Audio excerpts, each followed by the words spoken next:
എന്തൊരു മുന്നണി മര്യാദയാണ് സതീഷ, എന്തൊരു അച്ചടക്കമാണ് കോൺഗ്രസിന്, എന്തൊരു പ്രതിബദ്ധതയാണ് ഈ പാർട്ടിയോട്. രാത്രിക്ക് രാമായണം, പകലിൽ എപ്പോൾ എവിടെ വെച്ച് സതീഷിനോട് കോൺഗ്രസിനെ കുറിച്ച് ചോദിച്ചാലും ലോകത്ത് വേറെ ഒരിടത്തും ഇല്ലാത്ത പോലെ കേഡർ സംവിധാനത്തിൽ അച്ചടക്കത്തോടെ പ്രവർത്തിക്കുന്ന ഒരു പാർട്ടിയാണ് എന്ന് തോന്നും വിധമാണ് സതീശന്റെ തള്ളി നാട്ടിൽ. ഈ രാഷ്ട്രീയ കേരളത്തിൽ സതീശൻ വെച്ച് പുലർത്തുന്ന മുഴുവൻ കള്ളത്തരങ്ങളെയും കോൺഗ്രസിന് യാതൊരു വിധത്തിലുള്ള അച്ചടക്കവും ഇല്ല എന്ന് തുറന്നു കാണിക്കുന്ന മറ്റൊരു സംഭവവും കൂടി ഇന്ന് സതീശൻ വലിയ കൊട്ടിഘോഷിച്ചു തുടങ്ങിയ ഒരു ജാഥയുണ്ടല്ലോ കാസർഗോട്ട്.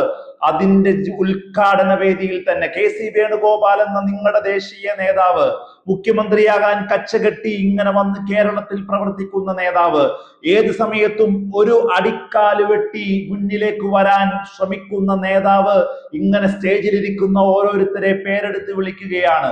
എന്നിട്ട് അവസാനം സുധാകരനെ മറക്കുന്നു. ആരോ ഓർമ്മിപ്പിക്കുന്നു, വിട്ടുപോയി KS-നെ എന്ന്. വലിയ മാപ്പപേക്ഷയോടുകൂടി KS-നെ പേരെടുത്ത് പരാമർശിക്കുന്നു സുധാകരൻ. അപ്പോൾ അവിടെ വെച്ച് തന്നെ ആ പാർട്ടി സമ്മേളനത്തിൽ, ഉദ്ഘാടന സമ്മേളനത്തിൽ പ്രസംഗിക്കാതെ ശക്തമായ എതിർപ്പ് പരസ്യമായി പ്രകടിപ്പിച്ച് സുധാകരൻ എന്ന KS, കോൺഗ്രസിന്റെ KPCC പ്രസിഡന്റ് ആയിരുന്ന, MP ആയിരുന്ന, MLA ആയിരുന്ന മുഖ്യധാര നേതാക്കളുടെ കൂട്ടത്തിൽ ഒന്നാമത് നിൽക്കുന്ന KS ഇറങ്ങിപ്പോയിരിക്കുകയാണ്.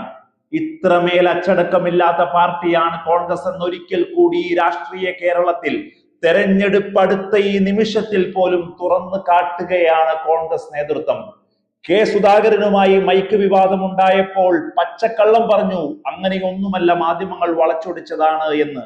മുഖ്യമന്ത്രിയാകാൻ തെരഞ്ഞെടുപ്പ് കഴിഞ്ഞ് വിജയിച്ച് UDF എത്തിയാൽ ഒരു നിമിഷം കൊണ്ട് ഞങ്ങൾ മുഖ്യമന്ത്രി സ്ഥാനാർത്ഥിയെ പ്രഖ്യാപിക്കും, അത്രമേൽ അച്ചടക്കം ഈ പാർട്ടിക്ക്. 10 വർഷം പ്രതിപക്ഷത്തിരുന്നപ്പോൾ വന്നെന്ന് പറയുന്ന പ്രതിപക്ഷ നേതാവിന്റെ മുഖത്തടിക്കുന്നത് പോലെയായി KS-ന്റെ ഇന്നത്തെ പ്രകടനവും പ്രവർത്തനവും എന്നുള്ളതാണ്.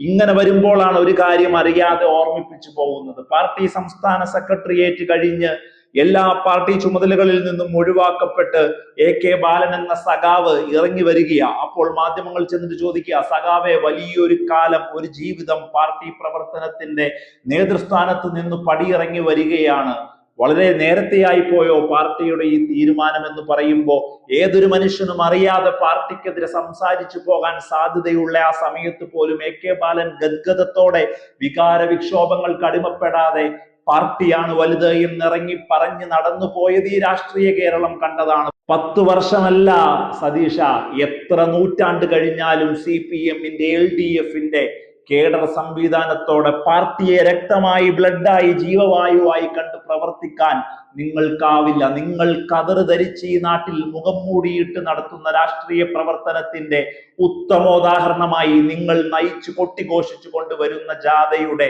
ഉദ്ഘാടന സമ്മേളനം പോലും.